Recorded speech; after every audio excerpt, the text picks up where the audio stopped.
வணக்கம். Welcome to கதை திரட்டு audio books. இந்த வீடியோல நம்ம என்ன கதை கேட்க போறோம்னா, எழுத்தாளர் ஸ்டெல்லா ப்ரூஸ் அவர்கள் எழுதிய 3ஆம் பிறைகள் கதையின் 3வது பகுதி. நம்ம சேனலை இதுவரைக்கும் சப்ஸ்கிரைப் பண்ணாதவங்க சப்ஸ்கிரைப் பண்ணுங்க. பக்கத்தில் இருக்கிற பெல் ஐகானை கிளிக் பண்ணி ஆல்ங்கிற ஆப்ஷனை ப்ரெஸ் பண்ணுங்க. ஸோ தட் நான் போடுற கதைகளை உடனுக்குடனே நீங்க கேட்கலாம். வாங்க கதைக்குள்ள போகலாம். வரவழைக்கப்பட்ட உணவு பண்டங்கள் தட்டுக்களில் வீணாக அரைகுறையாக கிடந்தன. சுஜாதாவின் எதிரில் சந்துரு கன்னத்தில் கை வைத்தபடி அமர்ந்திருந்தான். இல்ல சந்துரு, இவ்வளவு தூரம் நீ பயந்து சாகிற அளவுக்கு இந்த விஷயம் ஒன்றும் சீரியஸ் ஆனதா எனக்கு படல என்றாள் சுஜாதா. சந்துரு பதில் சொல்லாமல் அவளையே பார்த்து கொண்டிருந்தான். அந்த நந்தா 3-4 வருஷத்துக்கு முன்னாடி காலேஜில் படிச்சுட்டு இருந்தப்போ ஏதோ கொஞ்ச நாள் ரெகுலரா நீ போகிற பஸ்ல பார்த்துருக்க. உனக்கு அவளை ரொம்ப பிடிச்சிருக்கு. எப்படியோ இல்ல யார் மூலமோ அவ பேரையும் தெரிஞ்சு வச்சுண்ட. அந்த பொண்ணை லவ் பண்ணிடணும் என்கிற அஃபெக்ஷன் மனசுல ஏற்பட்டுடுற அளவுக்கு ரொம்பத்தான் அவன் மேல இம்ப்ரெஸ் ஆகி இருக்க. ஆனா அதுக்குள்ள என்ன ஆயிடுத்துன்னா, அந்த பொண்ணு திடீர்னு பஸ்ல வரதை நிறுத்திட்டு காலேஜுக்கு அவ ஆத்து கார்லயே வர ஆரம்பிச்சிடுத்தோ. ஸோ அதுக்கப்புறம் உன்னால அந்த பொண்ணு நந்தாவை பஸ்ல பார்க்க முடியல, ஃபாலோ பண்ண முடியல, லவ் லெட்டர் எழுதி கொடுக்கலாம்னு போட்டிருந்த பிளானையும் உன்னால நிறைவேற்றிக்க முடியல. காலேஜுக்கு கார்லயே வந்து கார்லயே போக ஆரம்பிச்சுட்ட அவளை வேற எந்த வழியாலும் அப்ரோச் பண்ணவும் முடியாம, கம்யூனிகேஷனுக்கு மாற்று வழியும் தெரியாம அப்படியே விட்டுட்ட நீ. இதான் விஷயம் இல்லையா? இல்ல சுஜா, இவ்வளவுதான் விஷயம்னு 2 வார்த்தையில சிம்பிளா சொல்லிடலாம். ஆனா அந்த விஷயம் எனக்குள்ள நீ நினைக்கிற மாதிரி நாட் சோ சிம்பிள். சந்துரு சற்று வருத்தமான தொனியில் சொன்னான். அங்கதான் வர நீ. சந்துரு பையா, விஷயம் உனக்குள்ளதான் சிம்பிள் கிடையாது.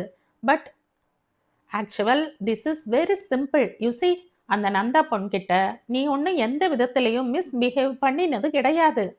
எந்த பொண்கிட்டையும் நான் மிஸ்பிஹேவ் பண்ணது கிடையாது. அசிங்கமா நந்தா பொண்ணை பார்த்து கமெண்ட் பண்ணது கிடையாது கிடையாது. ஐ லவ் யூன்னு சொல்லி பேசினதோ சிரிச்சதோ கிடையாது. அதுக்குள்ளதான் கார்ல போக ஆரம்பிச்சிட்டாளே. ஜஸ்ட் கொஞ்ச நாள் அவளை சைட் அடிச்சிருக்க. அதை தாண்டி அடுத்த கட்டத்துல காலை எடுத்து வைக்க ஆரம்பிக்கிற நேரத்துல தான் ரூட்டை மாத்திட்டா. அதுக்கப்புறம் நந்தாவை நீ பார்க்கல. இதோ இன்னைக்கு 4 மணிக்கு பார்த்தேன். அதான். அதற்கு இடையில பார்க்கல இல்ல? இல்ல. ஆனா அவளை நினைச்சுண்டு மட்டும் இருந்த. ஆரம்பத்துல அடிக்கடி நினைச்சுப்பேன். அப்புறம் நாளாக நாளாக நினைச்சுக்கிறதும் குறைஞ்சு போயிடுச்சு. ஆனா நந்தா மேல எனக்கு ஒரு சமயத்துல லவ் வந்தது என்கிறது மட்டும் சத்தியம். அதாவது ஒரு தலை காதல். எப்படி வேணும்னாலும் வச்சுக்க. ஃபூல், என்னத்துக்கு உனக்கு இப்போ மூஞ்சி எல்லாம் இப்படி சிவந்து போறது? ஒரு தலை காதல்னு எந்த அர்த்தத்துல நான் சொல்றேனாக்கா, உனக்குள்ள நந்தா மேல ஏற்பட்ட காதலை அந்த நத்தா கிட்ட வெளிப்படுத்திக்க சான்ஸே இல்லாம போச்சு என்கிறத சுட்டி காட்டுறதுக்காகத்தான் சொன்னனே தவிர வேற எதற்காகவும் கிடையாது. நீ சொல்றது உண்மையா இருக்கலாம் சுஜா. ஆனா காதலை தெரிவிக்க ஒருத்திகிட்ட மனசை வெளிப்படுத்த வார்த்தைகளோ கடிதங்களோ தேவையில்லை. அதெல்லாம் 2ஆம் பட்சம்தான். ஒரே ஒரு பார்வையே காதலை காட்டி கொடுத்துடும். அது எப்படித்தான் காட்டி கொடுக்குமோ, உன்ன மாதிரி ஜடங்களுக்குத்தான் எப்படி காட்டி கொடுத்தாலும் தெரியாது. ஹா, இவர் பெரிய காதல் மன்ன, இவருக்குத்தான் எல்லாம் தெரியும், எங்களுக்கு தெரியாது எதுவும். சரி, ஒரே ஒரு பார்வையே காதலை காட்டி கொடுத்துடும்னு பெருசா பேசுறையே. உன் காதலை உன்னோட பார்வை அன்னைக்கு அந்த நந்தா கிட்ட காட்டி கொடுத்ததா சொல்லு. சந்திரு யோசித்தான், தயங்கினான், வேண்டுமென்றே சொன்னான். காட்டி கொடுத்தாலும் கொடுத்திருக்கலாம். படவா ராஸ்கல், தான் வாங்குவனே. 4 நாள் ஒரு பொன் பின்னாடி நீங்கள்லாம் சுத்தி சுத்தி வருவேள், திருட்டு மொழி முழிப்பேள். உடனே பொண்ணுங்கள்லாம் உங்க பார்வையில் இருந்தே உங்களோட காதலை தெரிஞ்சுக்கணும் இல்ல? என்ன நான்சென்ஸ் பாரு. இப்ப நீ என்ன சொல்ற? இந்த நிச்சயதார்த்தம் நடக்க போறத ஏதாவது ஒரு காரணத்தை எங்க அப்பா கிட்ட சொல்லி நிறுத்துறதுல எனக்கு ஹெல்ப் பண்ண போறியா இல்லையா? சந்திரு பொறுமை இழந்து கேட்டான். இப்ப என்னத்துக்காக நீ நிச்சயதார்த்தத்தையே நிறுத்தணும் என்கிற எக்ஸ்ட்ரீம் ஸ்டெப்புக்கு போறேன்னு புரிய மாட்டேங்கிறது எனக்கு. சுஜா தாவும் பொறுமை பொறுமை குறைந்து போய் கேட்டாள். சுஜாதாவும் பொறுமை குறைந்து போய் கேட்டாள். என்னால அந்த அமுதாவை கல்யாணம் செய்துகிட்டு அவங்க வீட்டிலேயே வாழறதுங்கிறது முடியாத காரியம் சுஜா. நான் தான் எதிரில் இயல்பாவே இருக்க முடியாது. எனக்கு அவ்வளவு கில்ட்டியா ஃபீல் பண்ற. இதுல கில்ட்டியா ஃபீல் பண்றதுக்கு ஒண்ணுமே இல்லைடா சந்துரு. சந்துரு ஏனோ சட்டென்று தலையை குனிந்து கொண்டான். அவனின் தலை குனிவில் அவன் உணர்ச்சி வசப்பட்டிருப்பதை உணர்ந்து சுஜாதாவும் சில நிமிடங்களுக்கு அங்கும் இங்கும் பார்த்தவாறு மௌனமாக அமர்ந்திருந்தாள். சிறிது நேரம் கழித்து சந்துரு தலை நிமிர்ந்த போது அவனின் கண்கள் சிவந்து போயிருந்தன. அட இவனே, அழுதியா என்ன? சுஜாதா ஆச்சரியத்துடன் கேட்டாள். சந்துரு சுற்றிலும் மௌனமாக பார்த்து கொண்டான். அசடியா நீ? இதுக்கெல்லாம் போய் யாராவது அழுவாளா? நான் இருக்கேன்டா சந்துரு, உனக்கு விட்டுடுவனா? ஃபூல், உனக்கு ஹெல்ப் பண்ணாம வேற யாருக்கு நான் பண்ண போறேன் சொல்லு. அதுக்காக நீ என்ன செய்ய சொன்னாலும் செஞ்சுடுவேன்னும் தயவு செஞ்சு எதிர்பார்த்துடாத. உனக்கு ஹெல்ப் பண்ணணும் என்கிறதுக்காக எதையும் போய் ராங் அப்ரோச் பண்ணிட முடியாது என்னால. அதை புரிஞ்சுக்கணும் நீ. இந்த கல்யாண நிச்சயதார்த்தத்தை நிறுத்த உதவி செய்யன்னு நான் சொல்றதுல என்ன ராங் அப்ரோச் இருக்கு உனக்கு? சந்துரு சற்று உறுதியான குரலில் கேட்டான். அடிப்படையாவே அது ராங் சந்துரு. என்னைக்கும் அந்த சின்ன பொண்ணை நீ பார்த்து கொஞ்ச நாள் சைட் அடிச்சிருக்க. அவளை லவ் பண்ணலாமான்னு யோசிச்சிருக்க. இதெல்லாம் எந்த விதத்திலேயும் தப்பான நடத்தை கிடையாது. Very very natural and normal action அது. Just it a part of your youth. அதுவும் ரொம்ப ரொம்ப சின்ன போர்ஷன் அது. அதுக்கு மேல அந்த போர்ஷனுக்கு இந்த நிமிஷம் வேற எந்த வேல்யூவும் கிடையாது, அர்த்தமும் கிடையாது. அதனால தான் அந்த நந்தாவால இன்னைக்கு திடீர்னு உன்னை பார்த்ததும் எந்த விதத்திலும் நெகட்டிவா ரியாக்ட் பண்ண முடியல. அப்படி சொல்லிடாத. என்ன பார்த்ததும் ஒரு நிமிஷம் என்ன பண்றதுன்னு தெரியாம திகைச்சு நின்னுட்டா அவ. இருக்கலாம். அது கூட ரொம்ப ரொம்ப நார்மலான விஷயம்தான். 3, 4 வருஷங்களுக்கு முன்னாடி தன்னை பார்த்துக்கிட்டு இருந்த ஒரு பையனை திடீர்னு இன்னைக்கு தன்னோட அக்காவை கட்டிக்க போறவளா பார்க்கறது ஒரு பெரிய ஷாக்கு தான். இல்லைன்னு சொல்லல நான். ஆனா அது ஒரு பிளசன்ட் ஷாக். அதனால தான் அத்தனை சந்தோஷமா உங்கிட்ட அந்த பெண்ணால சிரிச்சு பேச முடிஞ்சது. கொஞ்சம் கூட அதனோட மனசுல கல்மிஷமே இல்லாததால தான் முதல்ல மார்ச் 31 தன்னோட பிறந்த நாள்னு பொய் சொல்லி உன்னை ஏமாத்தினது. புரியல? மனதுக்குள் மிகவும் உருகியும் சந்துருவிற்காக ஆதங்கப்பட்டும் தான் சுஜாதா கேட்டாள். இப்ப என்னை என்ன பண்ணணும்னு சொல்ற? சந்துரு அதிருப்தியுடன் கேட்டான். என்னைக்கும் நீ அவளை சைட் அடிச்சதாகவோ லவ் பண்றதுக்கு முயற்சி பண்ணினதாகவோ அந்த பொண்ணோட மனசுல ரெக்கார்டே ஆகல. கிளீன் ஸ்லேட்டா இருக்கு அது. இப்ப நான் அந்த பொண்ணை பத்தி எதுவுமே சொல்லல சுஜா. அது கிளீன் ஸ்லேட்டாவே இருக்கட்டும். ஆனா நான் என்னோட மனசுக்குள்ள அதே போல ஒரு கிளீன் ஸ்லேட்டா இல்ல. அதுதான் பிரச்சனை இப்ப. ஒரு உணர்வு பெருக்கம் உயர்ந்து தணிவது சுஜாதாவின் சக்தி மிக்க நெஞ்சு பகுதியில் தெரிந்தது. சந்துரு உண்மையை கண்டு கொள்ள முடியாதவனாக இருக்கிறானே என்ற தர்ம சங்கடம் சுஜாதா பாப் செய்யப்பட்ட கூந்தல் கற்றைகளை செலுத்து கொண்டதில் தோற்றமாகியது. சேமித்து கொண்ட புதிய தெம்புடன் அவளின் குரல் ஒலித்தது. அந்த பாயிண்ட்டுக்கு தான் சந்துரு நானும் வரேன். எப்ப அந்த பெண் நந்தா ஒரு அழகான கிளீன் ஸ்லேட்டா இருக்கான்னு உனக்கு தெரியறதோ அந்த க்ஷணமே நீயும் அந்த கிளீன் ஸ்லேட் தனத்தை பிரதிபலிச்சுடலாம். சாரி, நீ என்ன சொல்றேன்னு புரியல எனக்கு. இந்த நிமிஷம் அந்த நந்தாவை நீ சைட் அடிக்கிறையா? தெரியல. இந்த நிமிஷம் அந்த பொண்ணை காதலிக்கிற டெண்டன்சி உனக்குள்ள இருக்கா? தெரியல. That is clean slate. ஆனா என்னைக்கோ ஒரு நாள் இந்த ஸ்லேட்ல காதல்னு எழுதப்பட்டிருந்ததே. So what? என்னைக்கோ எழுதப்பட்டது வேற என்னைக்கோவில் அழிஞ்சும் போயிடுத்து. ஸ்லேட் என்கிறது அதுதான் பையா. அதுல எதை வேண்டுமானாலும் எழுதலாம் செய்யலாம். எழுதினதை அழிச்சிடவும் செய்யலாம். எதையும் எழுதாம இருக்கிறது என்பதில்லை கிளீன் ஸ்லேட் என்கிறது. எதுவும் அழிஞ்சு போயிடுறது தான் கிளீன் ஸ்லேட். நீ சொல்றது ஸ்லேட் என்கிற ஒரு பரிணாமம் உள்ள வஸ்துக்கு சரியா இருக்கலாம். ஆனா மனசு என்கிற நம்மோட மனித மனத்துக்கு அது எப்படி சரியா வரும்? ஓஹோ, நீ இன்னும் பேசிக்கா வரையா? வா வா, அதுக்கும் பதில் சொல்ற. ரைட். மனித மனம் என்கிறது ஒரு வஸ்து கிடையாது. அதாவது இட்ஸ் நாட் அ திங். அதைத்தானே சொல்ல வர? Yes. Ya. Mind is not a thing. அது ஒரு வஸ்து கிடையாது. Then what? It's a space. மனம் ஒரு வெளி. யா. மனம் ஒரு வெளி. எல்லையே இல்லாத பரிமாணங்களே அற்ற மிக பெரு வெளி மனம்.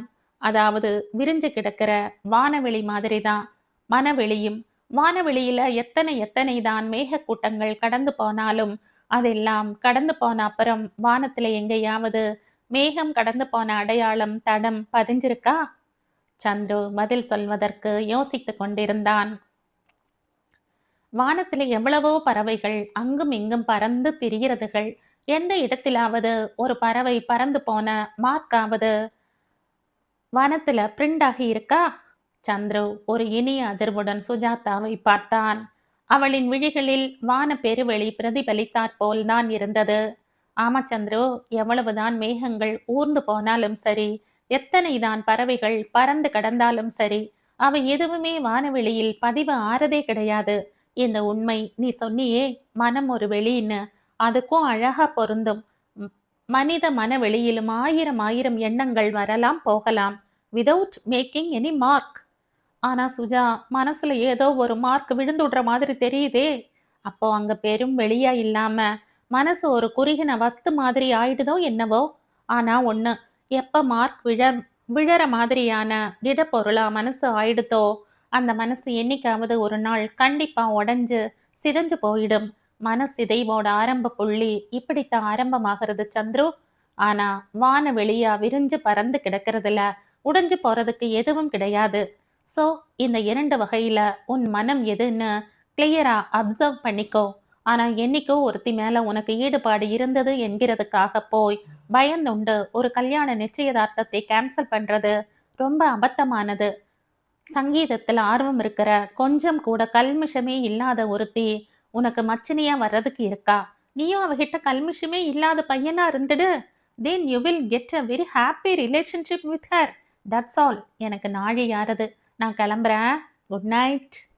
சுஜாதா புறப்பட்டு சென்று வெகு நேரமாகிய பின்பும் சந்துரு டிரைவின் நாற்காலியிலேயே சரிந்து கிடந்தான்.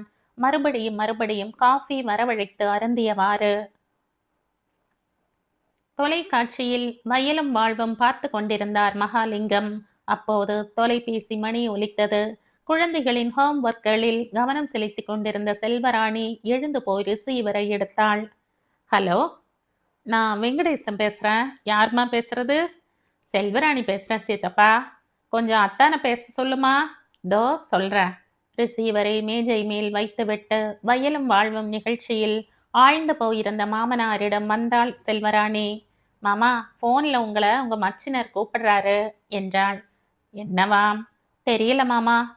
ஒண்ணும் இராது, சும்மா போன் பண்ணுவான் என்று அலுப்புடன் சொல்லிவிட்டு அக்கறை இல்லாமல் வயலும் வாழ்வும் ஒரு நிமிஷம் பார்த்து கொண்டிருந்த பின் மகாலிங்கம் மெதுவாக எழுந்து போனார். என்ன வெங்கடேசா, நம்ம சந்துருவோட மாமனார் பெருமாள் சாமி இப்ப கொஞ்ச நேரத்துக்கு முன்னாடி தான் எனக்கு ஃபோன் பண்ணாரு. என்னவாம்? அவரோட 2வது பொண்ணு அன்னைக்கு நீங்க பெண் பார்க்க போன அன்னைக்கு வீட்டுல இல்லாம போயிடுச்சு இல்லையா? ஆமா. அதனால இன்னைக்கு அந்த பொண்ணு நம்ம சந்துருவை போய் அவனோட ஆபீஸ்லயே பார்த்து பேசிட்டு வந்ததாம். அப்படியா? எங்களுக்கு தெரியவே தெரியாதே. சந்துரு வந்து சொல்லலையா இத? அந்த துரை இன்னும் ஆபீஸ்ல இருந்தே வரலையே. அந்த பொண்ணுக்கு ரொம்ப ரொம்ப சந்தோஷம்தானாம். நல்லதுதான். இப்பவே மச்சினிகிட்டையும் சர்டிபிகேட் வாங்கிட்டான்.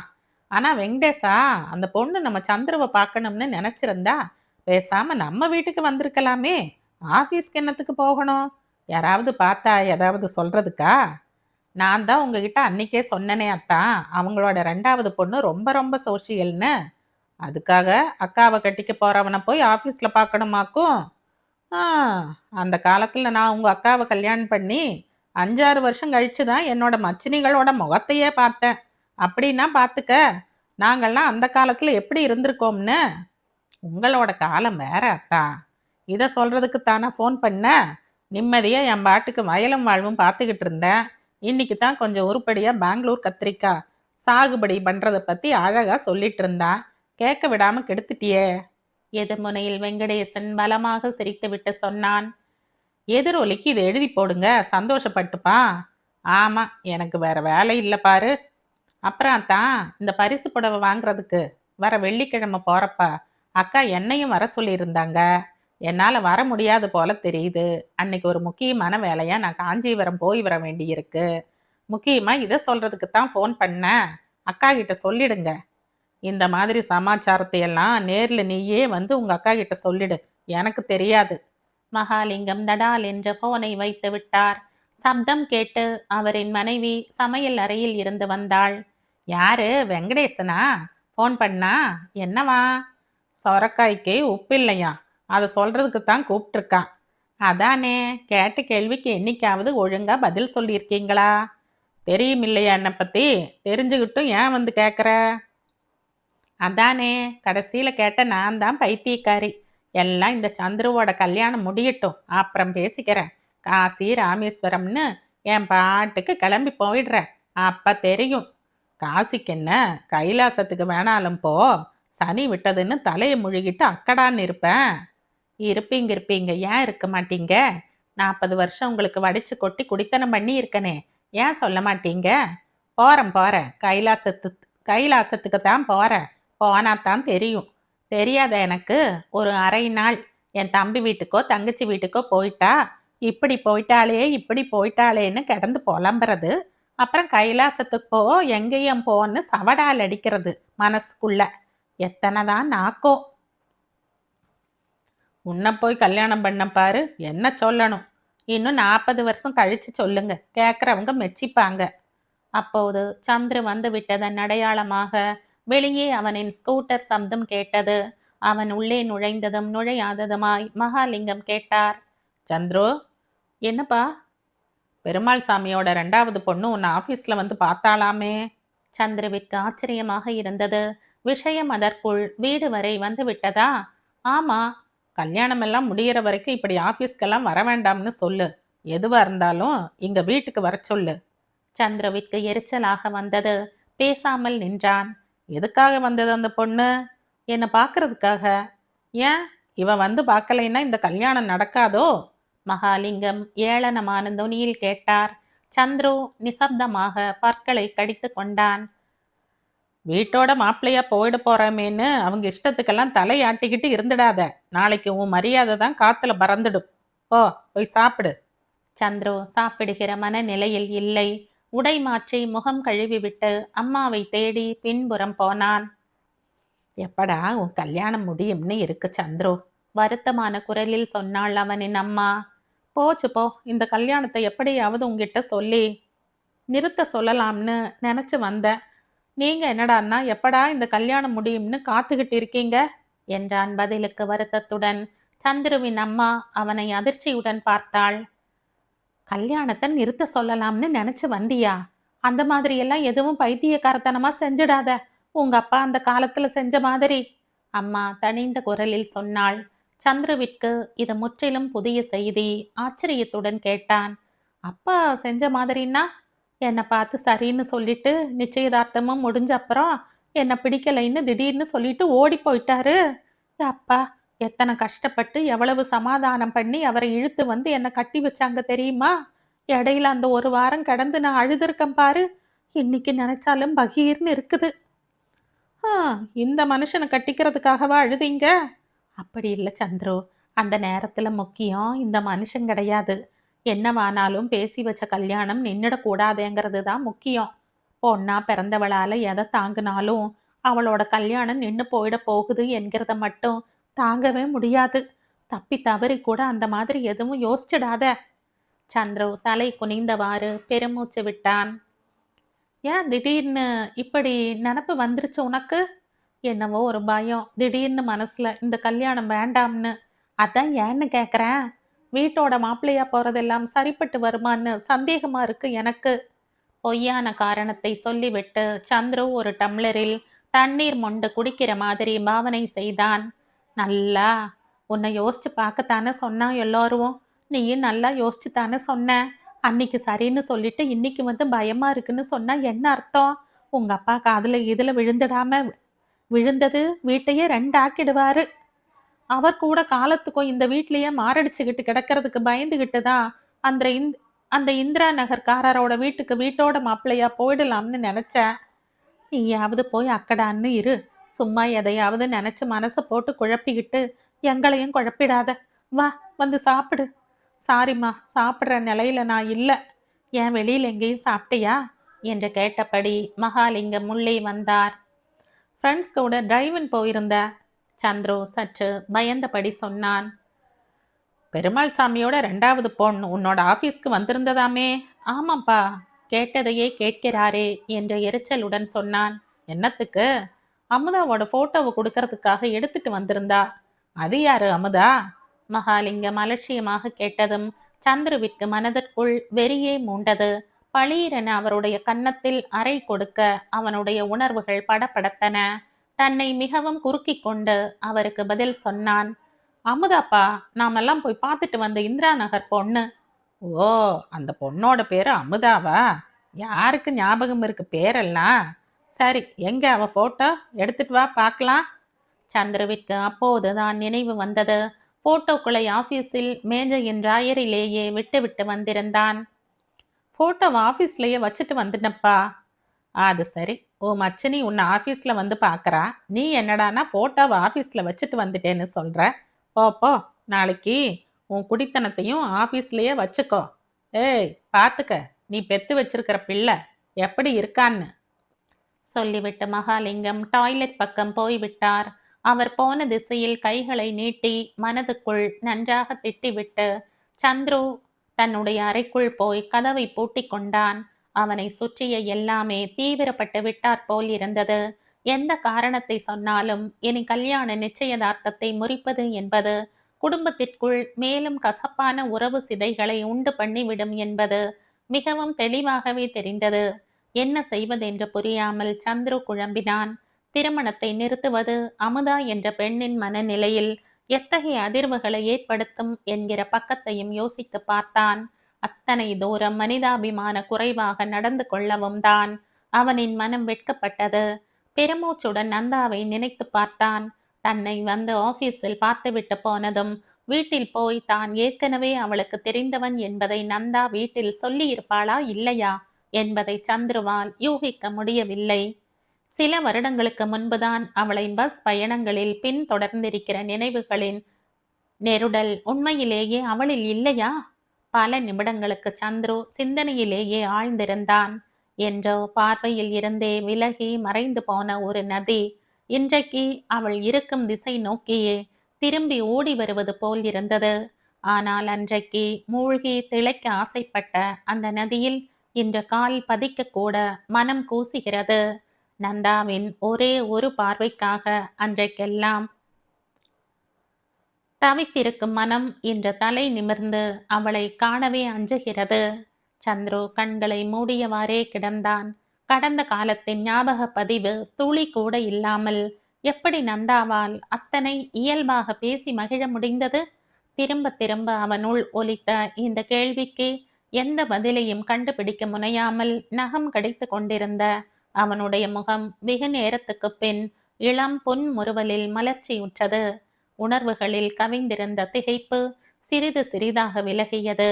நந்தாவின் தோற்றம் காற்றில் ஆடும் திரை துணி போல ஒய்யாரமாக அவனுள் ஆடியது. கால திருப்பத்தின் வினோதத்தை எண்ணி பிரமித்தபடி சந்துரு எழுந்து உட்கார்ந்தான். என்றைக்கோ காதலியாக கிடைக்க முடியாதவள் இன்றைக்கு மைத்துனியாக அருகில் வர இருப்பது தெய்வ திருவிளையாடல் போல் தெரிந்தது. சந்துரு சிறிது உணர்ச்சி வசப்பட்டு உடலை சிலுத்து கொண்டு தோழி சுஜாதாவின் கூற்றை எண்ணி பார்த்தான். சங்கீதத்தில் ஆர்வம் இருக்கிற கொஞ்சம் கூட கல்மிஷமே இல்லாத ஒருத்தி உனக்கு மச்சினையா வர்றதுக்கு இருக்கா? நீயும் அவகிட்ட கல்மிஷமே இல்லாத பையனா இருந்துடு. then you will get a very happy relationship with her. மீண்டும் மீண்டும் அவனுக்குள் ஒலித்த சுஜாதாவின் இந்த சொல்லில் சந்துரு சற்று போதைப்பட்டே எழுந்து நின்று ஒரு பதவி பிரமாணம் போல அவனுக்கு மட்டுமே கேட்கிற குரலில் முன்மொழிந்தான். நன்றி சுஜா, உனக்கு என் நன்றி. உண்மையிலேயே உன்னுடைய அட்வைஸ் மிகவும் உயர்ந்தது. சங்கீத கலையில் ஆர்வம் கொண்டிருக்கிற நந்தா என் மைத்துனியாக கல்மிஷமே இல்லாமல் வருகை தந்திருப்பது உண்மையில் என்னையும் சந்தோஷப்படுத்தவே செய்கிறது. நானும் நீ சொன்னபடி கல்மிஷமே கிடையாத பையனாக அவளுடன் இருப்பதற்கு முயற்சி செய்கிறேன். ஆனால் ஒருவேளை நான் என்னுடைய முயற்சியில் தோற்றுவிட்டால் அதற்காக உடனே என்னை நீ தவறாக பேசி என் மனதை புண்படுத்தி விடாதே. நான் பெரிய உதாரண புருஷன் இல்லை. என்னை போல எல்லாவித தவிப்புகளும் கல்மிஷங்களும் நிறைந்த மிக சாதாரண மானிடன்தான் நான். இருந்தாலும் அந்த நந்தாவுடன் நல்ல கல்மிஷம் இல்லாத உறவு நான் கொள்ள என்னை நீ வாழ்த்துவாயாக. கோடை காலத்திற்கு இன்னும் நாட்கள் இருந்தாலும் கூட சற்றே காலத்திற்கு முரணான வெப்பம் கொண்டிருந்த ஞாயிற்றுக்கிழமையின் மாலை நேரத்தில் என்றைக்கும் இல்லாத விசேஷமாக தேவேந்திரனும் செல்வராணியும் தங்கள் 2 குழந்தைகளோடு மெரீனா கடற்கரைக்கு வந்திருந்தார்கள். காந்தி சிலையின் 2 புறமும் விரிந்திருந்த புல்வெளியில் அமர்ந்து வேர்க்கடலை தின்றார்கள். சுண்டல் சாப்பிட்டார்கள். குல்ஃபி ஐஸ் வாங்கி ருசி பார்த்தார்கள். குழந்தைகள் இரண்டும் சிறிது தள்ளி மற்ற குழந்தைகளின் விளையாட்டுகளை கவனித்துக் கொண்டிருக்க, இத்தனை நேரமும் தனக்குள் இறுக்கி வைத்திருந்த எரிச்சலை செல்வராணி கணவனிடம் வெளியிட்டாள். அது என்னது, இந்த அமுதாவுக்கு மட்டும் உங்க அம்மா பரிச புடவை 3000 ரூபாய்க்கு மேல வாங்கியிருக்காங்க. பெரிய சீமா வீட்டு பெண் என்கிறதாலேயோ? போய் எங்க அம்மாவையே கேட்கறது தானே நீ? தேவேந்திரன் பட்டும் படாமலும் சொன்னான். ஆமா, கேட்க வேண்டியதுதான் உங்க அம்மாவை. உடனே எனக்கு சண்டைக்காரி என்கிற பட்டம் தான் கிடைக்கும். வாங்கிக்க பட்டத்தை. அவனவன் ஏதாவது பட்டம் கிடைக்காதான்னு கிடந்து அலையறான். இதான் உங்ககிட்ட என் விஷயமா எதையாவது சொன்னா இப்படி அலட்சியமாத்தான் பேசுவீங்க. செல்வராணி முகம் சிவக்க சொன்னாள். ஆமா, உனக்கு இந்த பரிச புடவை தான் பெரிய கவலை. எனக்கு தனி குடித்தனம் போறதுக்கு வழியே இல்லைங்கிற கவலை. பாரு, அவன் ஏதோ MBA படிச்சுட்ட ஒரே தகுதியில வீட்டோட மாப்பிள்ளையா போறான். நான் எங்க போறது? இப்படியே காலத்துக்கும் எங்க அப்பா முன்னாடி குண்டு சட்டிக்குள்ளேயே குதற ஓட்டிட்டு இருக்க வேண்டியதுதான். சில நிமிடங்கள் இருவருமே பேசாமல் இருந்தார்கள். பின் தேவேந்திரன் சொன்னான். அது சரி, அது என்னது, அன்னைக்கு சந்துருவோட கல்யாண நிச்சயதார்த்தம் சமயத்துல அவனோட ஃப்ரெண்ட் அந்த பாப் தலைக்காரி ஒரே அட்டகாசம் பண்ணா. என்னமோ இவதான் பிள்ளை வீட்டுக்காரி மாதிரி எல்லாரையும் வாங்க வாங்கன்னு கூப்பிடுறா, கும்பிடுறா, காஃபி சாப்பிடுங்க காஃபி சாப்பிடுங்கன்னு ஒரேடியா உபச்சாரம் பண்றா. மனசுக்குள்ள என்ன நினைச்சுக்கிட்டு இருக்கான்னு தெரியலையே. சந்துருவ வாடா போடான்னு வேற கூப்பிட்டு அலட்டிக்கிட்டா. சந்துருவை விட அவ ஒரு வயசு பெரியவளாம். பெரியவளா இருந்தா வாயும் பெருசா இருக்கணுமா? கன்றாவி, நானும் கவனிச்சுக்கிட்டே இருந்தேன். சரக்குன்னு எதையாவது சொல்லி எங்க அப்பா அவளை உட்கார வச்சிடுவாருன்னு. ஆஹா, அந்த மனுஷன் என்னமோ வாயையே திறக்கல. அதான் எல்லாரும் போன அப்புறம் சந்துருவை கூப்பிட்டு நல்லா டோஸ் விட்டாராமே. அந்த பாப் தலைக்காரி தான் அப்படின்னா அந்த பயலோட மச்சினி அதை விட கன்றாவி. நீ ஒரு கிண்ணம் சந்தனத்தை அவன் ஷர்ட் மேல கொட்டிட்டு குதிக்கிறா. குரங்கு மாதிரி குதிக்கிறா. இவனும் பல்ல காட்டி சிரிச்சுக்கிட்டு சும்மா இருக்கான். என்னவோ போ, மச்சினிக்காரி சட்டையில சேத்த பூசினா கூட ஜாலியாத்தான் இருக்குமோ என்னமோ. அது சரி, எனக்கு எங்க தெரியும் இதெல்லாம். எனக்கு மச்சினியே கிடையாதே. ரொம்ப கவலைப்படுற மாதிரி தான் இருக்கு பேசுறத பார்த்தா. தேவேந்திரன் சிறிது நேரம் யோசித்து கொண்டிருந்த பின் சொன்னான். ராணி, உங்ககிட்ட ஒரு விஷயத்தை இது வரைக்கும் சொன்னதே இல்லைன்னு நினைக்கிறேன். மச்சினி கிச்சினின்னு பேசினதுன்னு தான் ஞாபகம் வருது. அதாவது, நமக்கு கல்யாணமான புதுசுல உனக்கு டைஃபாய்டு ஜுரம் வந்து நீ 1 மாசத்துக்கு மேல உங்க அம்மா ஊருக்கு போய் இருந்தியே, ஞாபகம் இருக்கா? ஏன் இல்லாம? அப்ப நான் உன்னை போய் பார்த்துட்டு 2டே நாள்ல திரும்பி வந்துடுறதா எங்க அப்பா கிட்ட சொல்லிட்டு உங்க ஊருக்கு வந்து பேசாம 10 நாள் இருந்துட்டேன் இல்லையா? ஆமா. அதுக்கு எங்க அப்பா எங்க அம்மா கிட்ட, தேவேந்திரன் மாமியார் வீட்டுல போய் 10 நாள் உட்கார்ந்துகிட்டு என்ன பண்றான்? அங்க அவனுக்கு மச்சினிச்சி கூட கிடையாதுன்னு பயங்கரமா கிண்டலா சொன்னாராம். எப்படி சொல்லியிருக்கார் பாரு. என்ன மாதிரி கிரிமினல் மைண்ட் இருந்தா அப்படி சொல்லியிருப்பாரு. ஏன் நீங்க இது இத்தனை வருஷம் என்கிட்ட சொல்லவே இல்ல? என்னத்துக்கு சொல்லணும்னு தான். ச்சே, சரியான திருதராஷ்டிரம் குடும்பம். உடனே என்னையும் சேர்த்து சொல்லிடு. சிறிது நேரம் இருவரும் மௌனமாக இருந்தார்கள். கடற்கரை சாலையின் நீண்ட தென்புறத்தை பார்த்து கொண்டிருந்த செல்வராணியின் முகம் சட்டென மாறுதல் உற்றது. அங்க பாருங்க, ரொம்ப தூரத்துல கார்ல இருந்து இறங்குறது நம்ம சந்துரு தானே? அவசர அவசரமாக கேட்டாள். தேவேந்திரன் உடனே அந்த திசையில் திரும்பி பார்த்தான். இன்னும் அவனுக்கு பின்னாடி கார்ல இருந்து யாரெல்லாம் இறங்குறது பாரேன். அவனோட வுட்பி அமுதா, அவளுக்கு பின்னாடி அவனோட தங்கை நந்தியா. நந்தாவா அவ? எங்கேயோ ஃப்ரெண்டை பார்க்க போறதா உங்க அம்மா கிட்ட சொல்லிட்டு போனாரு. இவங்க தான் ஃப்ரெண்ட்ஸ். ஜாலி தான் சந்துரு பையலுக்கு. வாங்க வாங்க, நாம எழுந்து போயிடலாம். வர்றதை பார்த்தா அவங்களும் இந்த பக்கம்தான் வர மாதிரி இருக்கு. ஆமாமா, வா, அலை பக்கம் ஓடிடலாம். நம்ம பார்த்தா அவன் வழிவான், அவனை பார்த்தா நாம வழிவோம். என்னத்துக்கு வம்பு? செல்வராணியும் தேவேந்திரனும் குழந்தைகளை அழைத்து கொண்டு கரையை நோக்கி மணலில் இறங்கி வேகமாக நடந்தார்கள். சந்துரு அமுதாவோடும் நந்தாவோடும் மிக மிக மெதுவாக அகன்ற நடைபாதையில் காந்தி சிலையை நோக்கி நடந்து கொண்டிருந்தான். அவனின் பிரக்ஞை முழுவதும் உல்லாசம் பொங்கி ததும்பிக் கொண்டிருந்தது. மனைவியாக போகிறவளுடன் காரில் இருந்து இறங்கி வீதியில் நடப்பதன் சுகம் முற்றிலும் அவனுக்கு புதியதாக இருந்தது. எதிரில் வருகிறவர்களிடமெல்லாம் இவள்தான் என் வுட்பி அமுதா, அவள்தான் என்னுடைய ஒரே மைத்துனி நந்தா என அறிமுகம் செய்து வைக்க வேண்டும் போல் இருந்தது. மானசீகமாக அறிமுகமும் செய்தான். இந்த சாலையில் அவனுடன் நந்தா வருவது அவளின் வேறொரு மனச்சதுக்கத்தில் வேறொரு ஆறுதல் பரிசாகவும் தெரிந்தது. இந்த சாலையில் தான் நந்தா சில வருடம் முன்பு பயின்ற கல்லூரி இருக்கிறது.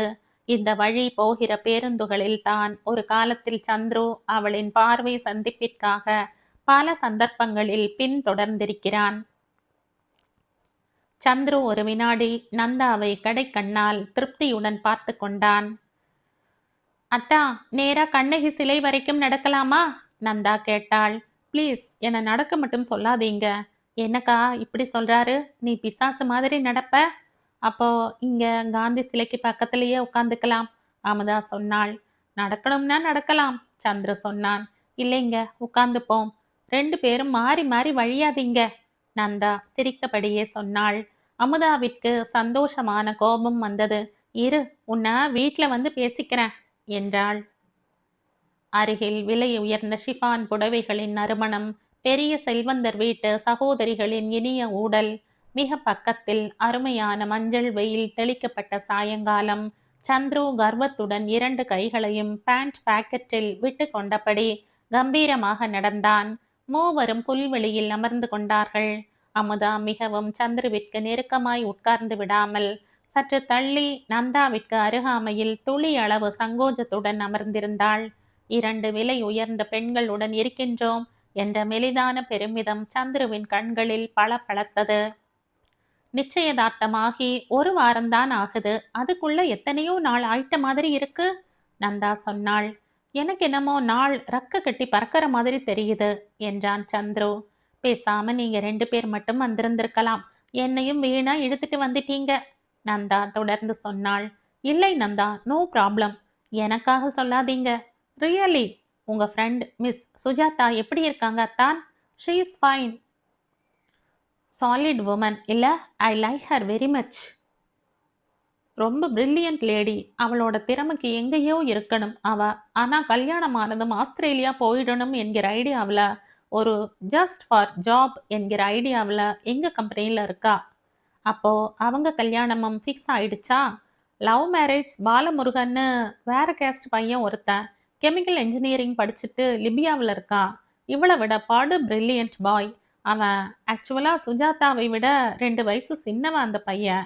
கான்ட்ராக்டில் லிபியா போயிருக்கான். அது முடிஞ்சு அவன் வந்ததும் மேரேஜ் நடக்கும். நந்தா, நந்தா, அந்த மேகத்தை பாரு, மகாபலிபுர கோயில் மாதிரி இல்லை?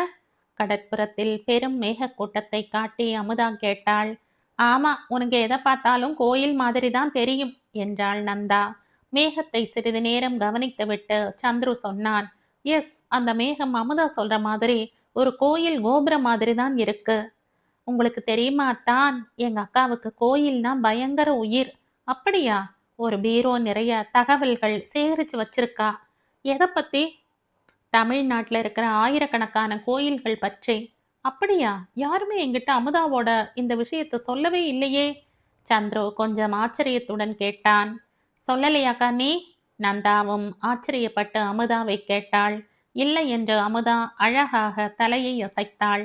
உடனே நந்தா பல விஷயங்களை வெளியிடப் போகிற தோரணையில் சப்பனமிட்டு நிமிர்ந்து உட்கார்ந்தான்.